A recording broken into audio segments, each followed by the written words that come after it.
I'm Mike Gross, and this is Nittany Next. Today, Penn State Nation, I want to address you directly because I know you feel like you have issues with your football team. The offensive line is abysmal, the offense in general dysfunctional, you can't punt, and you have several players in key positions that are injured. I just want you to know why you should feel better, because you could be Rutgers. Rutgers in the last 2 weeks has had 6 players kicked off the team for criminal activity. There are 2 ongoing criminal investigations by local law enforcement of the Rutgers football program right now, and a university investigation of the head coach, Kyle Flood, for supposedly incorrect communication with faculty members.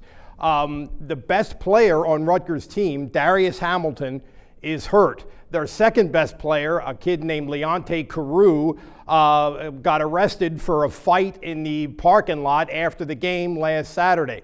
So there's a lot of things that are going wrong with Rutgers right now. I think that's safe to say. And the good news for Penn State fans is that Rutgers is coming to Beaver Stadium on Saturday night. Now, Rutgers joined the Big Ten last year. Rutgers gave Penn State a real good game last year, and Penn State was kind of lucky to get out of there with a win. And these are border states that compete against each other in recruiting all the time.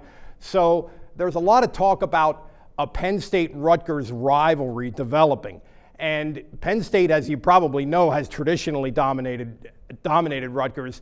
But if they can't handle Rutgers on Saturday, with all the things that are messed up about Rutgers football program, then maybe it's a rivalry by default. Now, Rutgers does have a kid by the name of Janarian Grant who has scored 3 touchdowns in the return game over the first 2 weeks.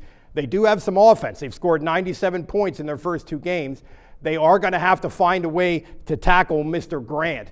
But otherwise, this should be a game that Penn State, which is getting relatively healthy now, ought to be able to win, and ought to be able to win comfortably. And if they don't, you have my permission, Nittany Nation, to really freak out.